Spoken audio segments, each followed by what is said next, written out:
Aleluia. Vamos, sem muita introdução, porque hoje o tempo está curto. Vamos abrir lá em Hebreus, capítulo 6. Amém? Nós, terça-feira passada, não tivemos o culto de edificação, por estarmos ali em Jaciara, amém? Com os irmãos ali, foi uma bênção, glória a Deus. Então nós iremos relembrar o assunto que nós estamos tratando já há algumas semanas, amém? Hebreus capítulo 5, quem achou diga amém. É 6, desculpa. Eu que me confundi, gente. Hebreus capítulo 6 diz assim: pelo que deixando os ensinos elementares da doutrina de Cristo, prossigamos para a perfeição, não lançando de novo o fundamento do arrependimento de obras mortas e da fé em Deus, o ensino sobre batismos e imposição de mãos, e sobre a ressurreição dos mortos e o juízo eterno. Amém? Então nós estamos numa sequência falando sobre as doutrinas elementares de Cristo Jesus, que nada mais é do que o fundamento na qual a igreja está alicerçada. Amém? Glória a Deus. E hoje nós vamos fazer a tentativa de trazer os dois últimos assuntos, que é ressurreição de mortos e juízo eterno. Porém, como esses dois últimos assuntos são os assuntos mais, vamos dizer assim, consistentes, mais, sabe, aquela comida mais pesada, né?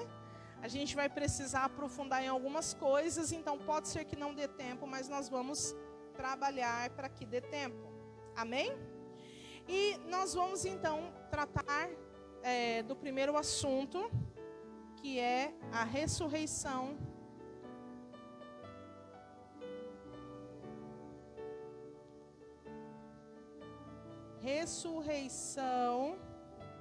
dos mortos. Essa deve ser uma base que você deve ter bem alicerçado no seu coração, porque o cristianismo, vamos dizer assim, Jesus, a base da sua pregação era: eu vou morrer, mas eu vou ressuscitar. O apóstolo Paulo chega a dizer em 1 Coríntios que se nós não crermos na ressurreição, então vã é a nossa fé. Ou seja, a ressurreição, ela é a espinha dorsal da doutrina de Cristo. Amém? E o que é a ressurreição? Ressurreição significa voltar à vida após a morte. Não como um espírito, mas com um corpo real, eterno e transformado. Pode abaixar um pouquinho, por favor, o fundo para mim? A minha voz não é potente, gente. Então, ressurreição é quando o morto é trazido à vida, porém não apenas num corpo carnal novamente. Isso é um tipo de ressurreição. Mas a ressurreição da qual Jesus falava é uma ressurreição que não apenas traz de volta a vida, mas traz um corpo eterno e transformado. Quantos podem dizer amém? Glória a Deus. Então, antes de nós falarmos propriamente sobre a ressurreição, nós iremos falar sobre a morte, né? Então, como que a Bíblia trata a morte? A primeira coisa que a Bíblia vai dizer sobre a morte é que ela é o salário do pecado.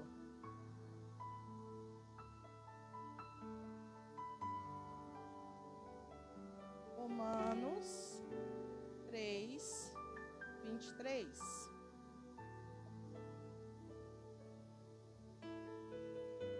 Desculpa, é 6, 23. Romanos 6, 23.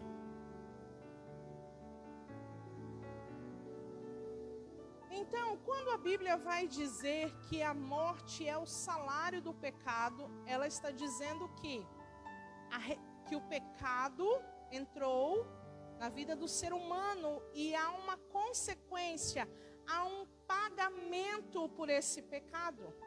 E qual é o pagamento do pecado? A morte, né?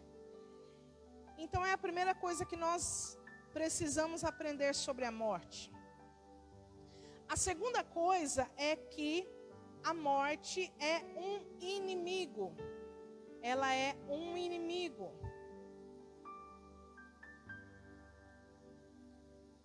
E esse inimigo, ele será vencido no último dia. Desculpa.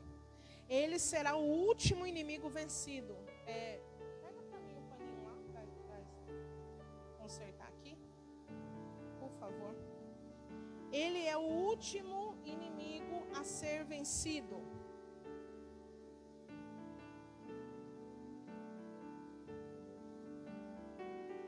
Ele será o último inimigo a ser vencido.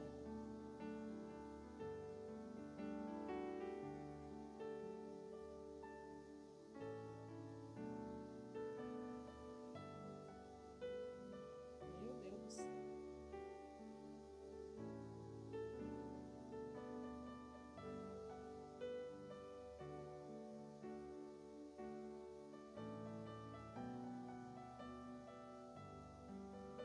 Isso está lá em 1 Coríntios 15, 23, que fala: e o último inimigo a ser vencido é a morte. Depois você vai entender o porquê disso. Amém? E a Bíblia também trata sobre duas mortes. Então nós temos dois tipos de morte. Temos dois tipos de morte.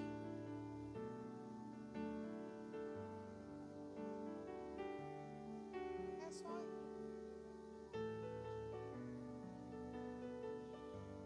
Qual seriam esses dois tipos de morte? A primeira, morte física. Abra comigo Mateus capítulo 10, verso 28.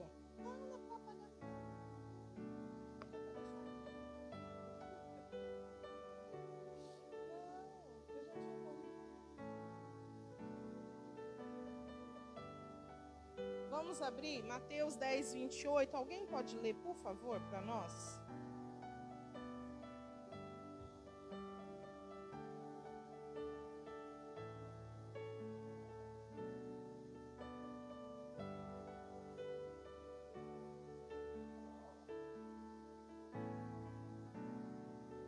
Isso. Então Jesus está falando, olha, tem uma morte que ela é física, que ela mata o corpo. Mas no mesmo versículo ele revela que existe um outro tipo de morte. E esse outro tipo de morte não mata apenas o corpo, mas mata o corpo e a alma, tá? Então existe a morte física e a morte espiritual,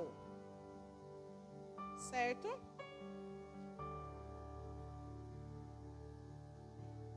Preste atenção, quando o Senhor Deus falou lá em Gênesis, capítulo 2, Ele falou para Adão, não coma do fruto da árvore do conhecimento do bem e do mal, porque no dia em que dele comeres, certamente morrerás. Não foi essa a ordem de Deus? Sim.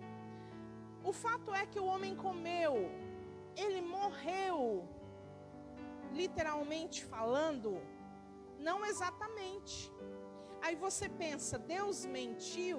De forma alguma, porque a morte pelo qual o Senhor estava dizendo naquele momento se tratava da morte espiritual, ou seja, o homem que antes tinha relacionamento com Deus, intimidade com Deus, ele tinha acesso à presença de Deus. A partir daquele momento, o pecado iria trazer um abismo entre Deus e o homem, fazendo assim com que ele morresse espiritualmente. Glória a Deus. Porém, a outra situação que vai acontecer com Adão é que antes, quando o Senhor Deus o fez, ele o fez um ser eterno. Quando ele desobedece ao Senhor e peca, então ele é revestido de um corpo mortal, que é o corpo pelo qual nós habitamos. Por isso é que nós morremos, porque o pecado revestiu o homem desse corpo mortal. Estão compreendendo? É por isso que o salário do pecado vai ser a morte. Por isso que para nós é tão complicado compreender o mistério da morte. Porque o Senhor Deus, quando fez o homem, não fez o homem para morrer. Ele não colocou no cérebro humano nenhum registro do que seja a morte. Glória a Deus por isso. Amém? O melhor é sabermos que Deus sempre tem um plano. Aleluia. Glória a Deus. Então, nós encontramos na palavra de Deus esses dois tipos de morte. A morte física e espiritual. Agora tem um detalhe. Antes de conhecer a Cristo, nós concluímos então que nós estamos mortos. Quando a gente aceita Jesus, o nosso espírito é vivificado. Amém? Só que a Bíblia diz acerca da segunda morte. O que seria essa segunda morte? A segunda morte é o passar a eternidade longe de Deus. É você definitivamente morrer para Deus. Isso é muito pesado, né? Então, esses são os tipos de morte que a palavra de Deus vai nos revelar. Certo, gente? Cadê o negócio? Agora tem que apagar. Agora, você já se perguntou para onde vão os mortos? Você já parou para pensar sobre isso? Existem muitas falas acerca de algo que na verdade é um mistério, né? As religiões vão tentar explicar isso de várias formas. Tanto é que a maioria das pessoas só fica boa quando morre. Porque todo mundo que morre aparentemente vai para o céu, né? Se torna um anjinho com asinhas e fica tudo de boa. Vira estrela, alguns viram purpurina. Meu Deus. Mas de fato, o que acontece com os mortos segundo a Bíblia, segundo a palavra de Deus? Tiago, capítulo 2, versículo 27, diz assim: assim como o corpo sem o espírito está morto, a fé sem obras é morta. Então Tiago, ele revela que o corpo sem o espírito, ele está morto, certo? Agora, o ser humano, ele é composto de 3 esferas. Aqui no meio é o espírito. Esse espírito possui uma alma. E o espírito e a alma habitam em um corpo. Certo? Tá. Isso aqui é um ser humano vivo.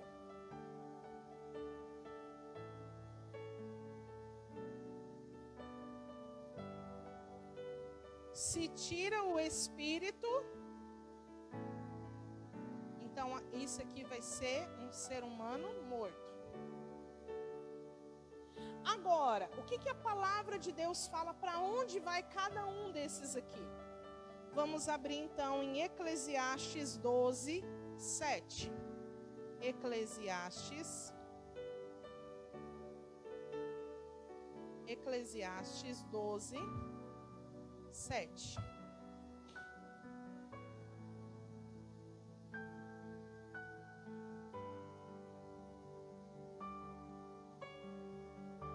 Quem for achando, diga amém, para a gente saber que já achou.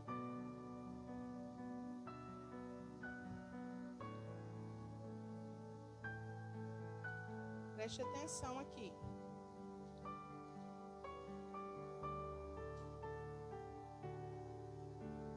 Aqui fala assim: e o pó volte à terra como o era, e o espírito volte a Deus que o deu. Ótimo. Então aqui a Bíblia já está dando destino para duas esferas do ser humano quando ele morre. O corpo volta para o pó, certo, gente? E o espírito volta para Deus, porque foi Deus quem soprou nele o espírito. Então, todo o espírito é de Deus. O espírito que está no ser humano, né? Por isso que a Bíblia diz que o Senhor Deus é o Pai dos espíritos. Porque todo o espírito que está no ser humano proveio, tem origem de Deus.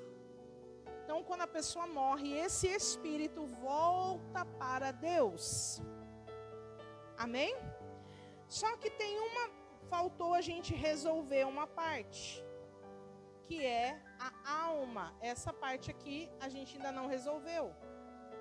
Então, para onde é que vai a alma? Lembrando que a alma é onde reside as nossas emoções, as nossas vontades e o nosso intelecto, ou seja, a nossa consciência.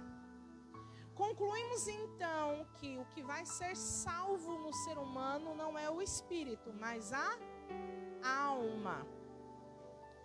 Glória a Deus. Vamos então para as palavras de Jesus, segundo Lucas, capítulo 16. Vamos resolver sobre a alma. Lucas 16.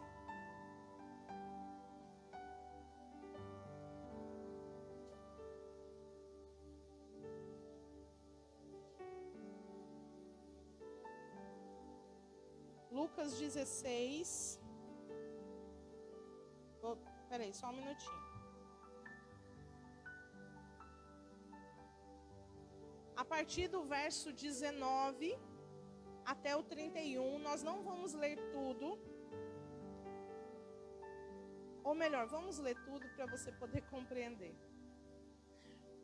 Ora, havia certo homem rico que vestia de púrpura e de linho finíssimo e vivia todos os dias no luxo.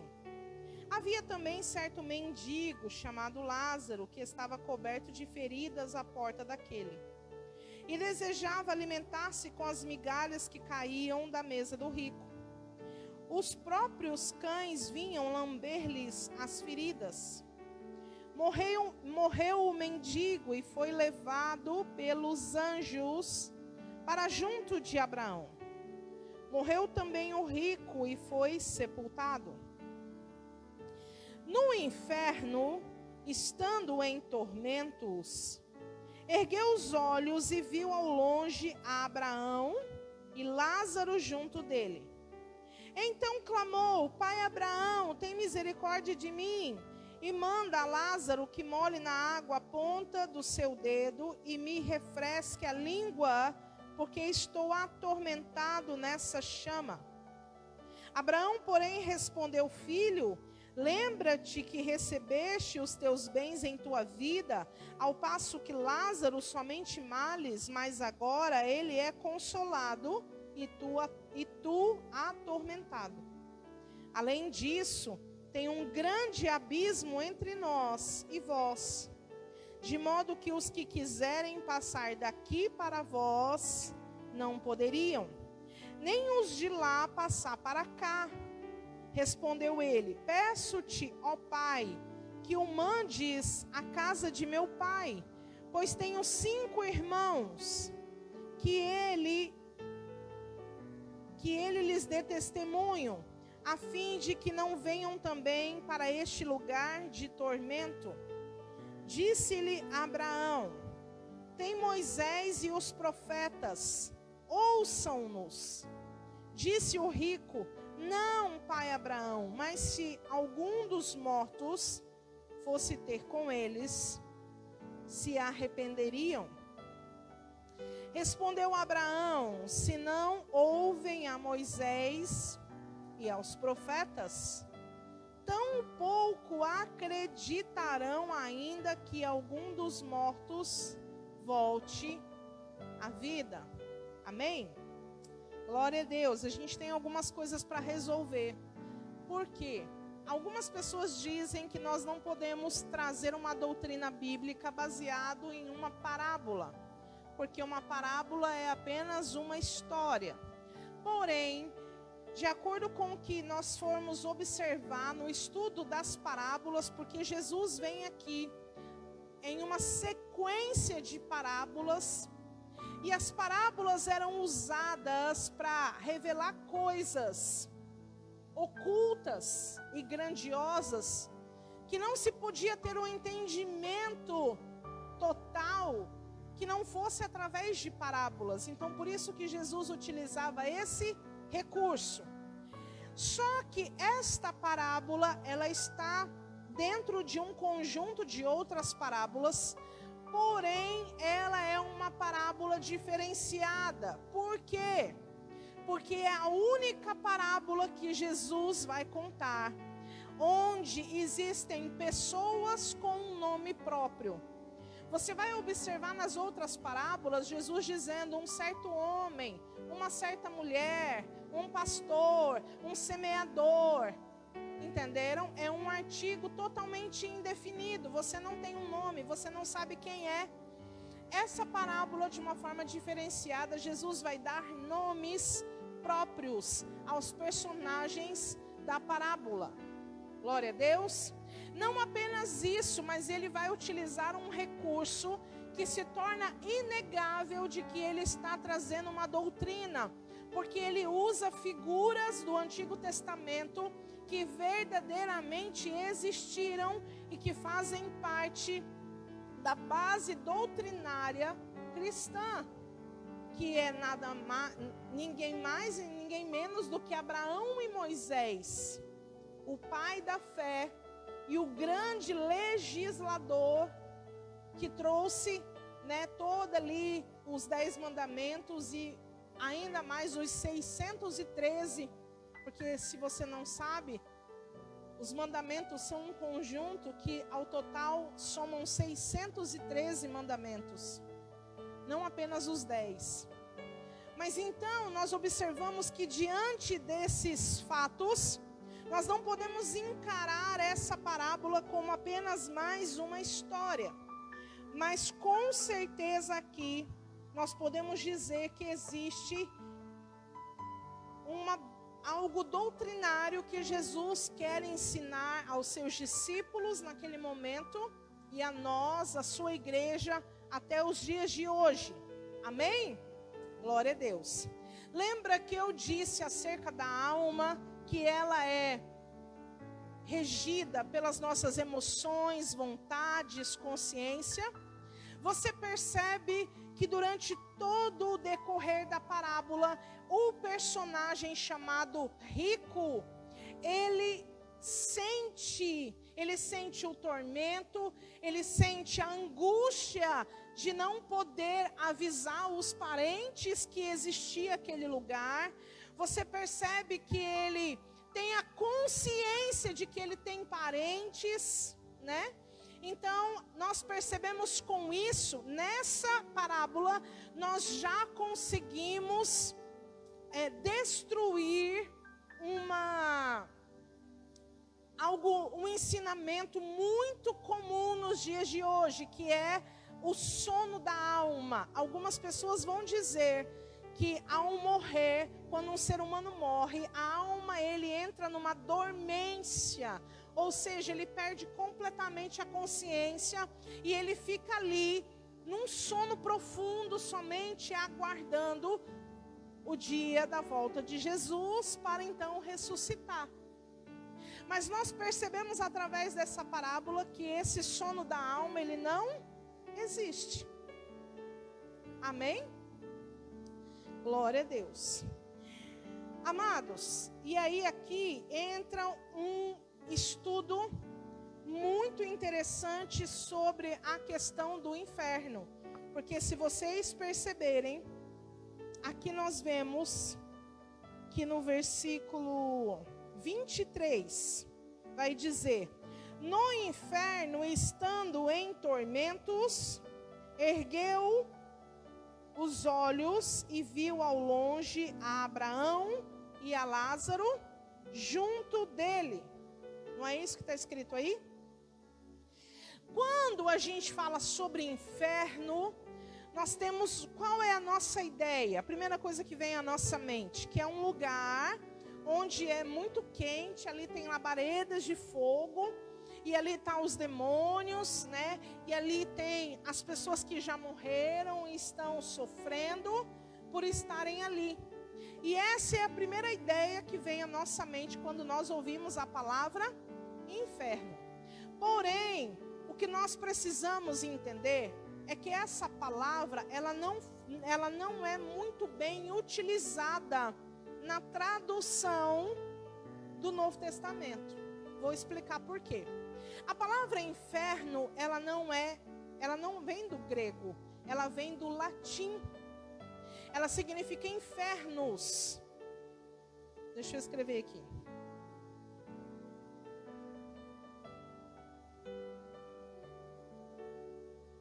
Ela vem do latim. E ela significa profundezas.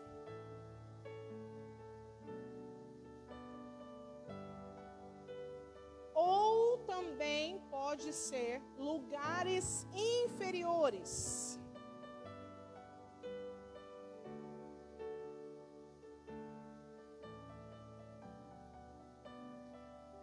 E aí, qual que é o problema? É que no original grego existem 3 palavras que foram traduzidas como inferno, só que elas têm um sentido diferente de inferno. Como assim, pastor? Eu vou explicar.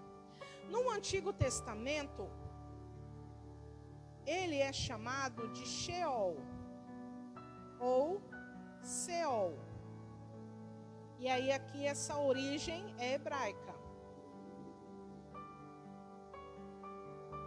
Nós temos também uma outra palavra chamada Tártaro no Novo Testamento. Essa aqui é de origem grega também. Só que e aí nós temos a outra palavra que significa Geena.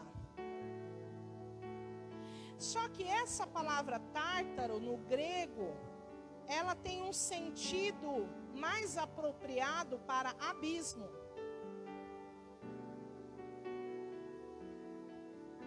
E o Geena, o sentido dele é lago de fogo. Vou explicar por quê.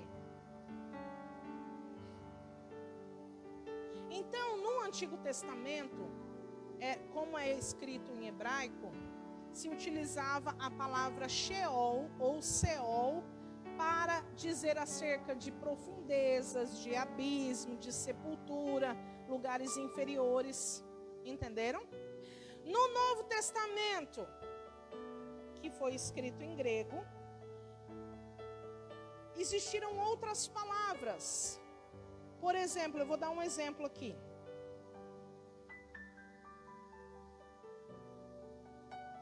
Oi. Sim, eu vou explicar essa parte. Vou colocar esse aqui. Existe essa outra palavra que também é traduzida como inferno. Só que o Hades, ele vai significar lugares inferiores também. Porém, a gente percebe que o Hades, a gente pode dizer que é a morada dos mortos. A morada, vamos colocar assim, provisória. Ainda não. Não. A verdade, o purgatório ele não existe, né? Dos mortos.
Aham.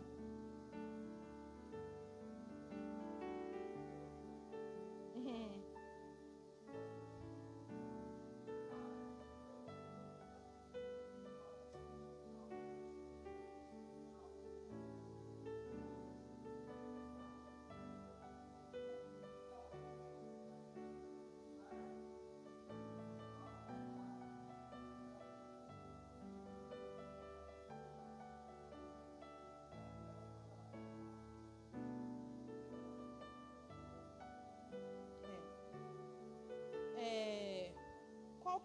Qual que é o texto que eles usam para se basear na doutrina do sono da alma? Vocês sabem? Eclesiastes 9, versículo 5. Voltando lá no assunto do sono da alma, né? E aí, Ian, apaga aqui para mim, que eu vou explicar depois o Hades. Então, olha só, esse texto eles usam para dizer que a alma do homem passa a dormir. Versículo 5, porque os vivos sabem que hão de morrer, mas os mortos não sabem coisa alguma. Não tens jamais recompensa, mas a sua memória ficou entregue ao esquecimento. O seu ódio, seu amor, sua inveja já pereceram e já não tem parte alguma do que se faz debaixo do sol. Então eles usam esse texto para argumentar que a alma está dormindo porque ela está no esquecimento. Eclesiastes 9, do 5 até o 6. Só que se você observar o contexto, você vai perceber que o que o autor de Eclesiastes está dizendo é que no momento em que a pessoa morre, ela perde conexão com esse mundo natural. É isso que ele está dizendo.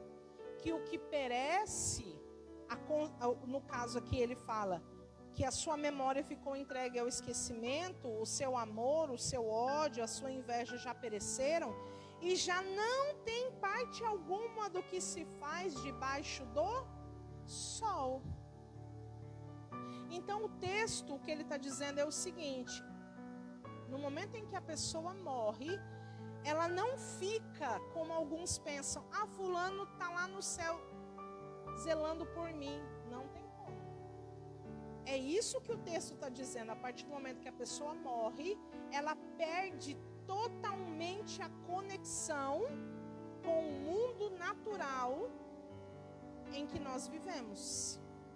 Entende? Ele não está falando que a alma está dormindo lá num sono profundo, mas está dizendo acerca desse mundo dos vivos. Tanto é que ele começa o texto dizendo: os vivos sabem que hão de morrer.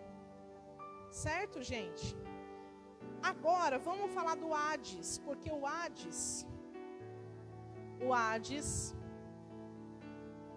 ele é uma das palavras que foi traduzida pela palavra inferno. Lembrando que a palavra inferno, a origem dela é no latim e não no grego, certo? Qual que é o problema? É que quando isso acontece, a nossa ideia do que realmente seja inferno é transformada. Porque, na verdade, o inferno é o Hades. Ou seja, o Hades são os lugares inferiores da terra.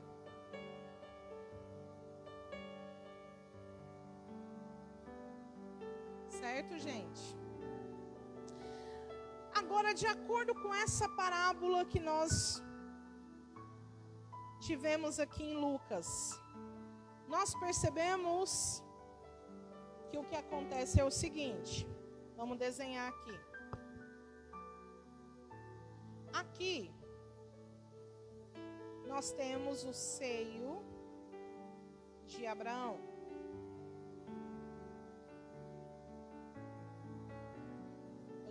Eu tô falando do Hades agora, tá, gente? Vocês já vão entender, calma aí.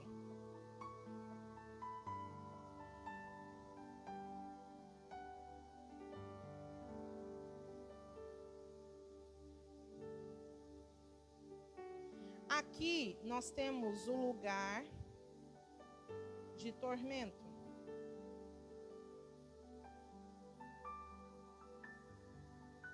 De acordo com a parábola de Lucas 6, tá, gente? Lucas 16, desculpa. A gente está desenhando a parábola de Lucas, capítulo 16, certo? Preste atenção que aqui fala que o Lázaro foi levado para o seio de Abraão. E ali ele estava sendo consolado. Então, o seio de Abraão é um consolo. Certo? E o rico foi levado para o lugar de tormento, onde ele ficava atormentado pelas chamas. Mas perceba que aqui no versículo 26 fala assim, além disso, tem um grande abismo entre nós e vós, de modo que os que quiserem passar daqui para vós não poderiam, nem os de lá para cá.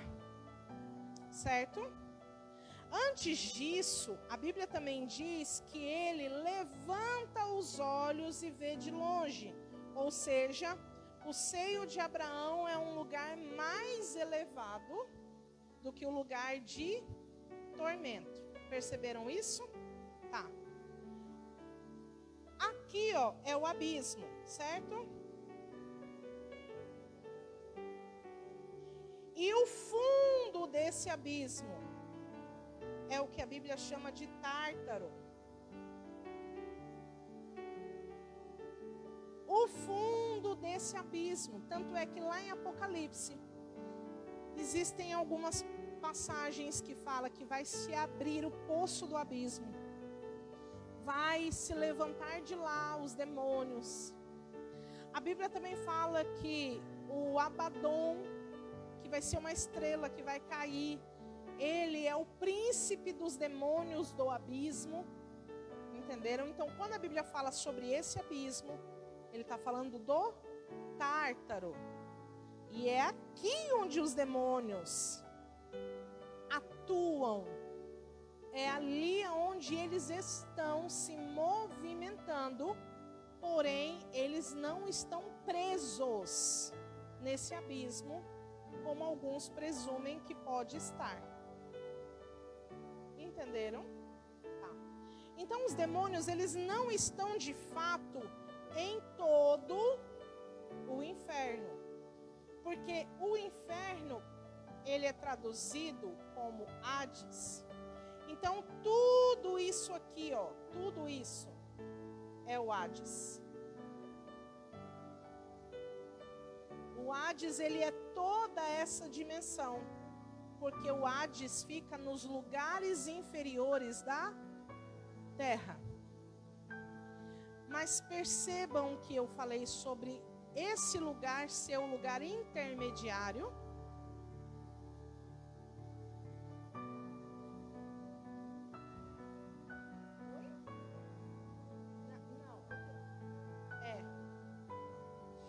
Esse lugar de tormento, que é um lugar de chamas,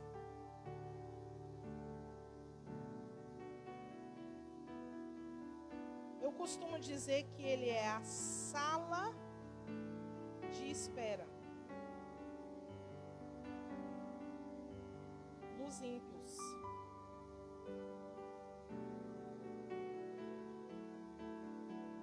É só a sala de espera.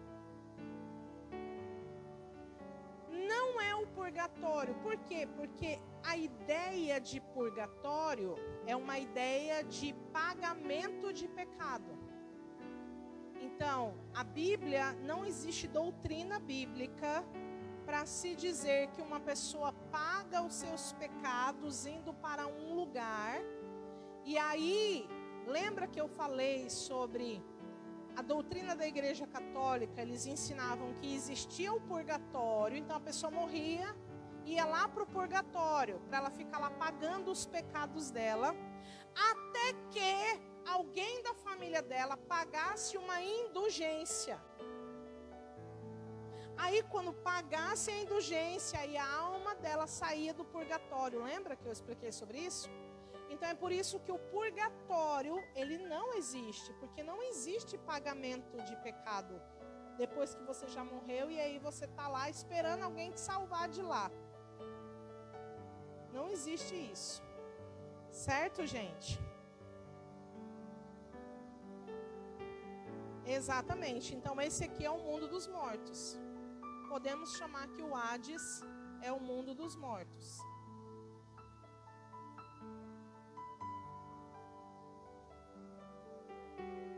Então, quem está aqui, eles veem quem está aqui. Eles podem ver, mas não podem passar.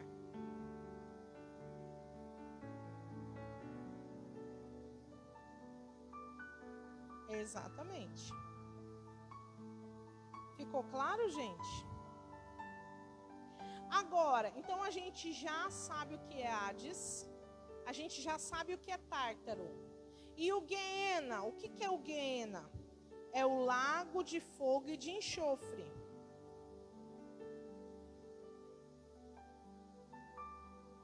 Lembra que quando nós lemos Mateus 10, 28, falava que existia um lugar que podia matar tanto o corpo como a alma? Esse lugar é o Guiena. Aí já vai ser o estágio final. Aí já é a eternidade. Esse nome Guiena, a origem dele é o Vale de Inom, que é um lugar que realmente existe lá em Jerusalém. é um lugar onde se pegava tudo que era lixo, tudo aquilo que não prestava e juntava nos monturos lá em Jerusalém e se tacava fogo. E esse fogo não parava de ser consumido por aquele lixo. Então, quando Jesus vai falar sobre o Guiena, é para trazer esse entendimento de que era um fogo que não se apagava.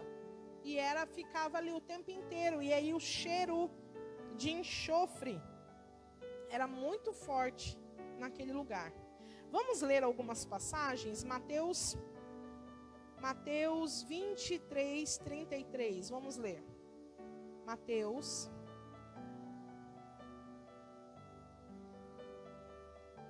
Eu esqueci de ler as passagens do Tártaro. Eu vou anotar aqui, tá? Aí vocês leem. 2 Pedro 2, 4. 2 Pedro 2, 4. E Judas 1, 6. Depois vocês leem, tá bom? Mateus 23, 33.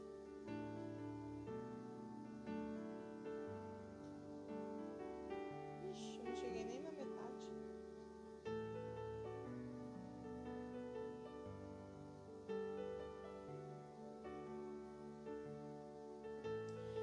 Olha aqui. Versículo famoso esse, hein? Serpente, raça de víboras, como escapareis da condenação do inferno? Esse inferno aí, no original, ele é Guiena.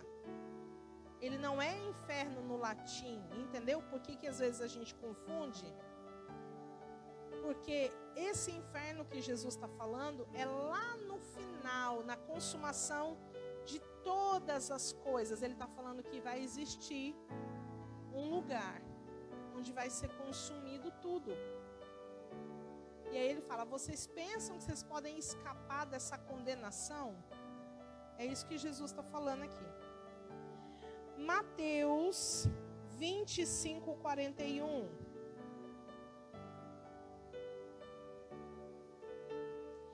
Então dirá também aos que estiverem à sua esquerda, apartai-vos de mim, malditos, para o fogo eterno, preparado para o diabo e os seus anjos. Olha que coisa interessante, né? O pastor já falou aqui sobre isso. Que esse lago de fogo e de enxofre, ele foi feito, ele foi preparado para Satanás e os seus anjos. Sabe o que isso significa? Que as pessoas que forem parar lá, irão com as próprias pernas. Porque não era da vontade de Deus que eles estivessem ali. Meu Deus. Agora,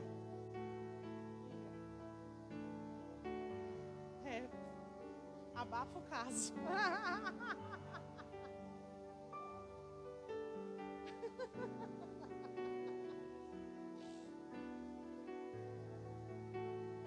Oh, Jesus, não me compromete não, menina, eu não quero ser presa.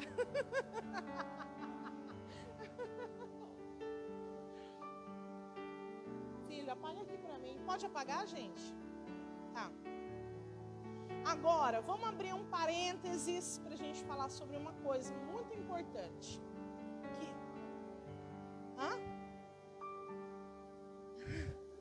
Não, gente, peraí, antes de você apagar, filho.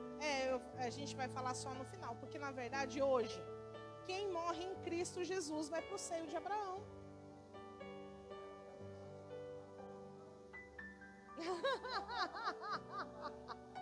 Mas é só a alma daqui ela não passa mais, não acontece mais nada.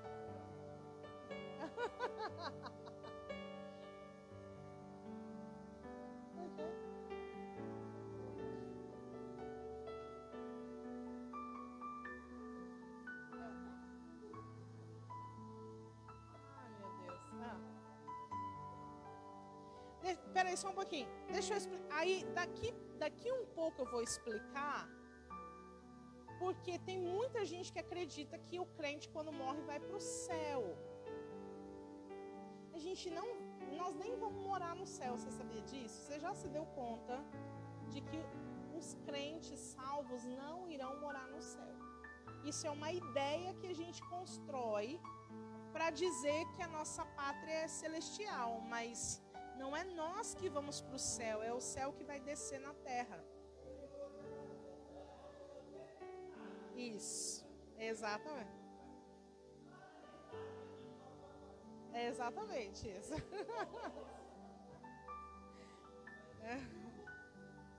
É isso mesmo, exatamente.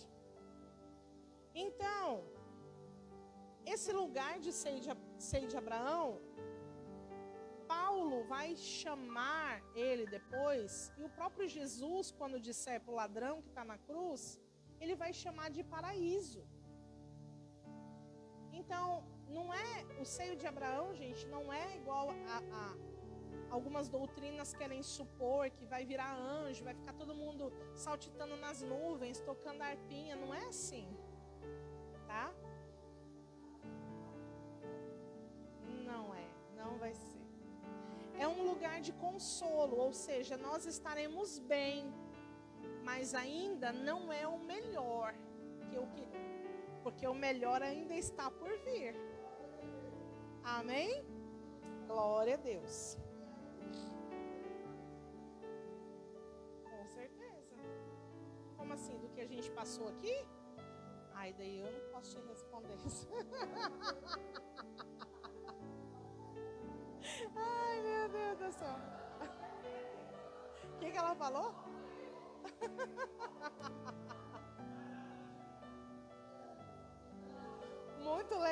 Muito legal da sua parte isso.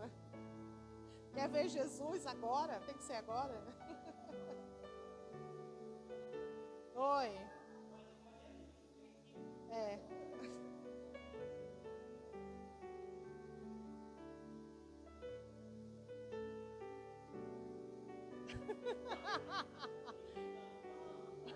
É verdade. Eu te avisei. Gente, o que eu sei é que aqui é um lugar tão maravilhoso que o apóstolo Paulo vai dizer assim, para mim, o morrer é lucro. Porque ele tinha um entendimento do que era esse lugar. Entendeu?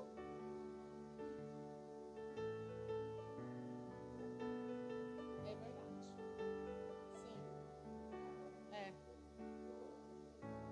Verdade. Vamos abrir um parênteses, já que a gente está falando, né, sobre tudo isso aqui. E a gente falou sobre o lago de fogo e de enxofre. Por quê? Porque o lago de fogo e de enxofre é a consumação da ira de Deus. Gente, você acha... Deus está aturando muito desaforo, tá ou não tá, gente? Deus está aturando muita idolatria, muita perversidade, muito pecado. Ele está aturando, porque Ele é misericordioso. Só que vai chegar a hora que a ira dele vai ser consumidora. E é por causa disso que o lago de fogo e de enxofre existe. Para que a ira de Deus possa ser consumada. Entenderam? Olha para você entender a grandiosidade do que Cristo fez por nós naquela cruz. A ira que Deus tinha pelo ser humano por causa do pecado foi toda descarregada em Jesus. Por isso que ele teve que passar por tudo que ele passou. Então, quando a palavra de Deus diz que quando ele estava lá na cruz, ele vai gritar, Pai, por que me desamparaste? É porque a ira de Deus estava descarregada nele. E aí, hoje, uma pessoa que era pecadora como eu e você, quando a gente crê nesse sacrifício, se arrepende e confessa esse sacrifício, Quando Deus olha para nós, na expectativa de derramar a ira dele sobre nós, que somos pecadores, ele vê Jesus em nós. E aí ele se lembra que a ira dele já foi descarregada lá na cruz. Amém? Como isso é tremendo, gente. Mas o fato é que Deus, ele é fogo consumidor, ele é um Deus irado. Não adianta a gente achar que ele é, porque ele é amor, né? Ele é um ursinho carinhoso, porque ele não é. Ele também é fogo consumidor. E o Guiena, esse lago de fogo e de enxofre, é a consumação da ira de Deus. Por que eu estou abrindo esse parênteses? Por que a igreja brasileira tem se tornado... a maioria da igreja brasileira é uma igreja pré-tribulacionista? Porque eles confundem exatamente esse ponto. Eles acham que a grande tribulação é a ira de Deus. Porque lembra que na tribulação vão ter 7 selos, 7 trombetas e 7 taças da ira. Lembra disso? Então eles pensam que o período da tribulação ou da grande tribulação é a ira de Deus. Aí eles pegam um texto que está lá em 1 Tessalonicenses 5:9, 1 Tessalonicenses 5:9, que fala assim: porque Deus não nos destinou para a ira, mas para alcançar a salvação por meio do nosso Senhor Jesus Cristo. Aí eles pegam esse texto que diz, nós não fomos destinados para a ira. Aí eles dizem, tá vendo? A igreja não vai passar pela tribulação, porque a tribulação é a ira de Deus. Mas, eu tenho algo para te falar, a tribulação não é a ira de Deus. A ira de Deus é a consumação no lago de fogo e de enxofre. No Novo Testamento, a palavra ira, ela aparece de 2 maneiras. No original, ela é orge, que é uma ira definitiva, que é o lago de fogo e de enxofre. E a palavra tumos, que é uma emoção explosiva. Existem alguns comentaristas bíblicos, eu achei muito interessante que eles dão um exemplo dessa ira tumos, como sendo quando você liga o leite para ferver.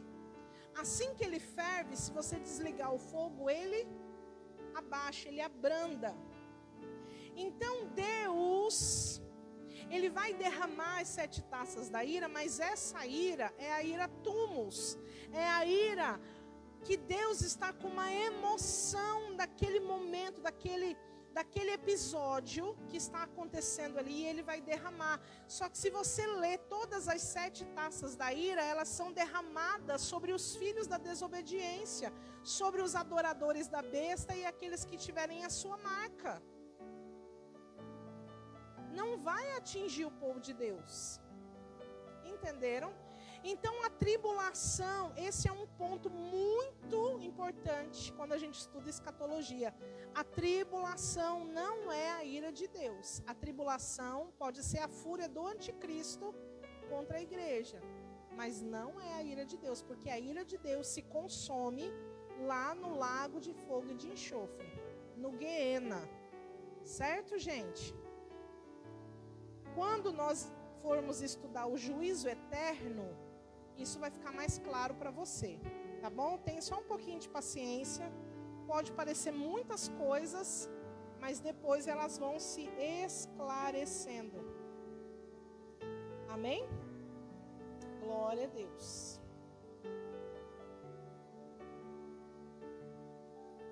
Gente, eu não vou conseguir entrar na ressurreição. Agora que eu ia entrar na ressurreição. Nesse momento não. Nós vamos terminar por aqui hoje, tá bom? Porque senão vai ficar...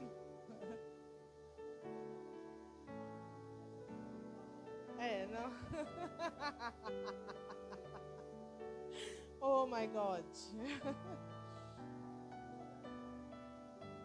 É verdade.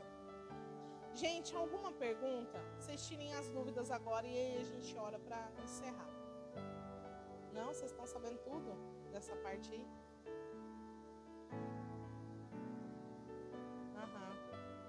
Sim.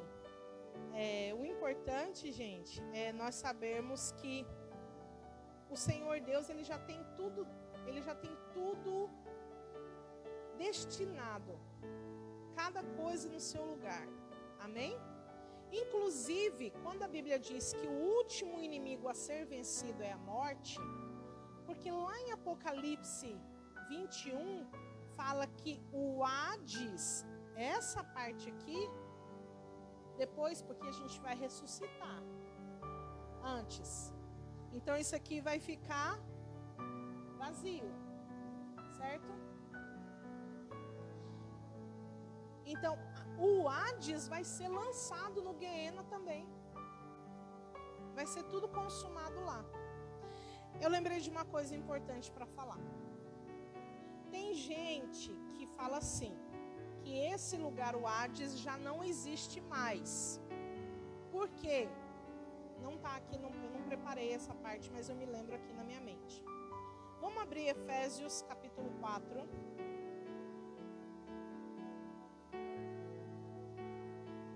É importante falar isso. Me lembrei, antes da gente terminar. Efésios 4.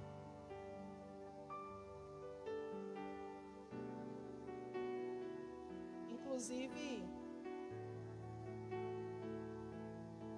tem pastores famosos no Brasil que eles pregam isso que eu vou falar para vocês.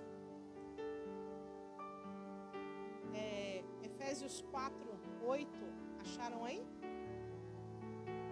Diz assim, ó. Por isso diz, subindo ao alto, levou cativo o cativeiro e deu dons aos homens. Ora, que significa ele subiu, senão que também antes desceu às partes mais baixas da terra? Aquele que desceu é o mesmo que subiu acima de todos os céus para cumprir todas as coisas. Amém? Então, o que esse texto está dizendo? Ele está falando de Jesus, né? Que ele levou o cativo, o cativeiro, tá? O que significa isso, levar cativo o cativeiro? Preste atenção que o apóstolo Paulo começa o versículo dizendo, por isso diz. Ou seja, ele não tirou isso da cabeça dele, isso está escrito em algum outro lugar da Bíblia, provavelmente no Antigo Testamento, porque era a Bíblia que eles usavam naquele momento, certo? E onde que está escrito isso na Bíblia? Salmos, capítulo 68. Então, eles dizem assim, olha só, como que aqueles que interpretam que isso aqui não existe mais, eles dizem que quando Jesus morreu, ele foi lá no Hades e ele pegou tudo isso aqui e levou para cima. Então, quem morre hoje em Cristo não vai mais para o seio de Abraão, mas vai para a glória. É por isso que eles falam, foi para a glória. Entenderam? Porque eles imaginam que é no alto, que é no céu. E aí eles usam o texto de Efésios para embasar o que eles estão dizendo. Mas lembra, o apóstolo Paulo não tirou isso da cabeça dele, ele tirou de algum lugar. Qual é esse lugar? Salmo 68, versículo, deixa eu achar aqui, 18. Olha aqui, se não é o mesmo versículo. Quando subiste ao alto, levaste cativo o cativeiro, recebeste dons dos homens, até dos rebeldes, para que o Senhor Deus habitasse entre eles. Bendito seja o Senhor, que dia a dia leva a nossa carga. o Deus que é a nossa salvação. O nosso Deus é o Deus da salvação.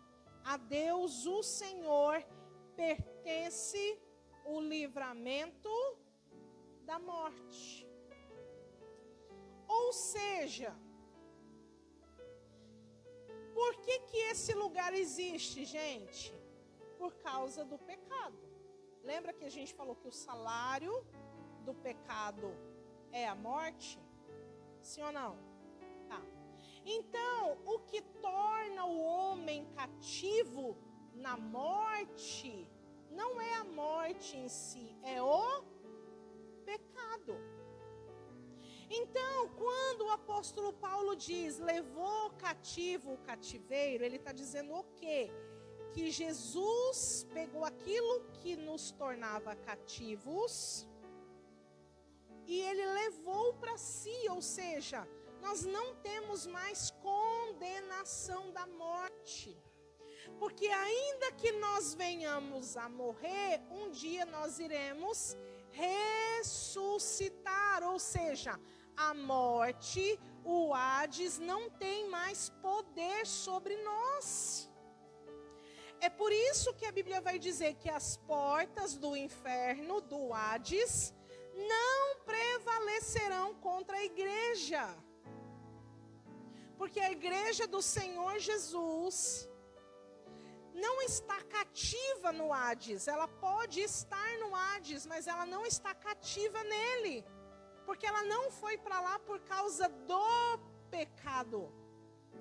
Entenderam? Então, os pastores, alguns ensinam que levar cativo o cativeiro é pegar isso aqui e levar para cima, levar para o alto. Então agora ninguém mais vai para cá. Todo mundo vai para a glória. Pode falar. Aham.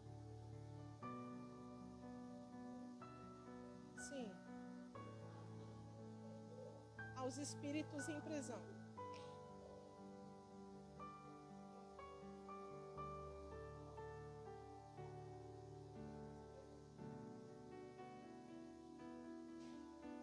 Aham. Sim, já ouvi falar. Mas o que eu acredito que aconteceu? Que é aquele texto que eu anotei lá, 2 Pedro 2,9. Vamos ler? E daí a gente encerra. 2 Pedro. 2 Pedro.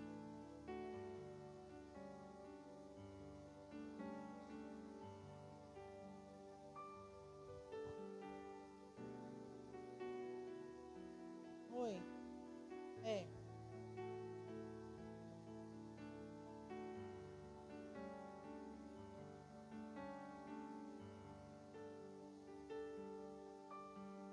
Uhum. Tá.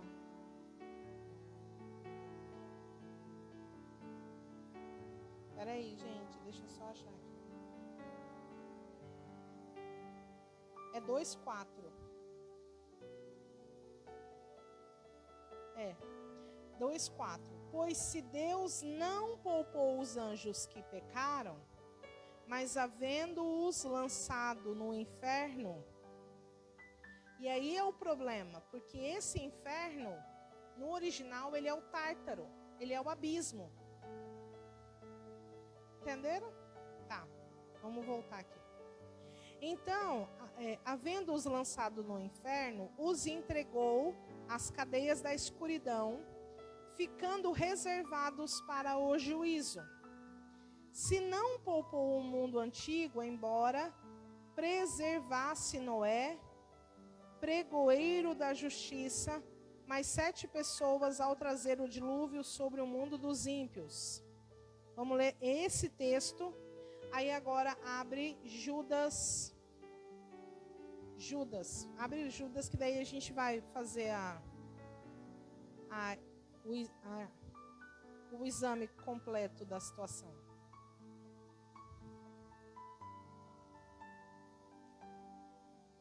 O versículo 6. E aos anjos que não guardaram o seu principado, mas deixaram a sua própria habitação, Ele os tem reservado em prisões eternas na escuridão para o juízo do grande dia.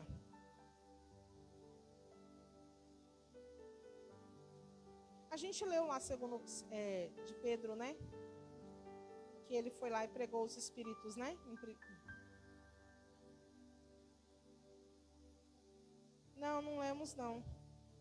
Não, é um outro texto, peraí.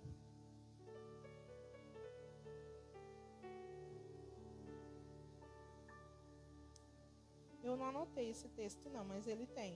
Que pregou aos espíritos, eu acho que é o capítulo 3, peraí.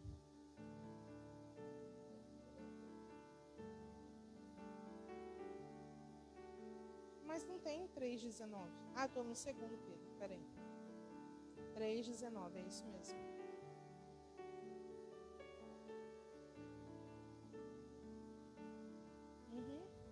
É isso mesmo. Vamos ler o 18, né, para a gente ter uma melhor compreensão. Pois Cristo padeceu uma única vez pelos pecados e justo pelos injustos para levar-nos a Deus. Ele, na verdade, foi morto na carne, mas vivificado pelo Espírito, no qual também foi e pregou aos espíritos em prisão. Eu acredito assim, porque eles usam exatamente esse texto para dizer que Jesus pegou todo mundo que estava aqui e levou para a glória, né? Então, tipo, o Abraão, o Daniel, que estava aqui, eles estão agora na glória. Eu acredito que, na verdade, quando fala aqui, porque você acredita que Daniel estava com o espírito em prisão? Eu acho que não, né? Então não faz sentido. O que eu quero dizer é que esse texto não faz sentido você usar como um argumento para dizer que os que estavam aqui já num lugar de consolo eram espíritos em prisão. É isso que eu quero dizer. Certo?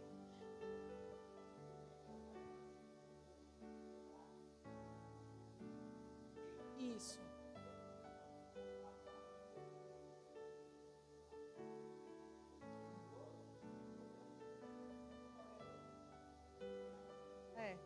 Na verdade, o que acontece é que assim, os que estavam aqui, antes de Jesus vir, o argumento que os levou para cá é que eles tinham a lei e os profetas, mas mesmo assim eles estavam aqui. Então aqui eles estavam em prisão, né? Mas o que eu acredito sobre esses espíritos que estavam em prisão, que ele foi lá e pregou a esses espíritos, sejam aquelas pessoas que ressuscitaram no dia que ele morreu. Lembra que tem um texto que fala que no momento em que Jesus morre, os sepulcros são abertos e tem pessoas que ressuscitam. Então eu acredito que esses espíritos que está falando aqui sejam aqueles que ressuscitaram no dia que Jesus morreu.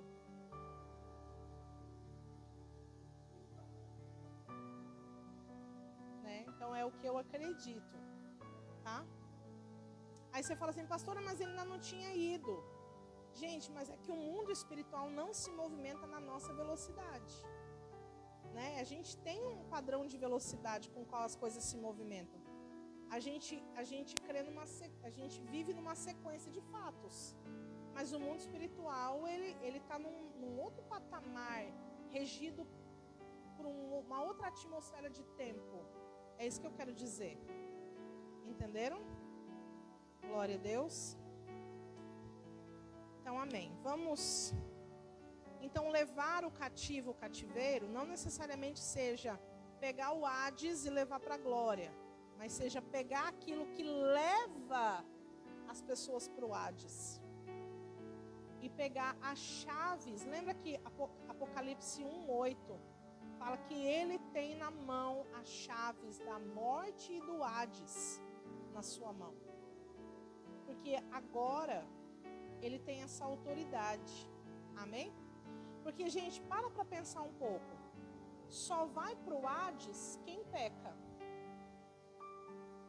Jesus ele era ilegal no Hades. Ele teve que ser expulso de lá, porque ele não tinha pecado. Entendeu? O Hades não comportava a santidade de Jesus. Olha que coisa tremenda isso. Isso é maravilhoso pensar sobre isso, né? Então, é algo maravilhoso que Jesus fez por nós. E aí, na próxima terça, a gente fala sobre a ressurreição, de fato, porque ela vai acontecer numa ordem. E não é apenas uma ressurreição, são 2 ressurreições. E aí, a gente vai entender um pouco melhor sobre isso. Tá bom? E aí, qualquer dúvida, vocês anotam e a gente tira na próxima terça-feira. Tá bom? Glória a Deus. Aleluia. Vamos fechar os nossos olhos.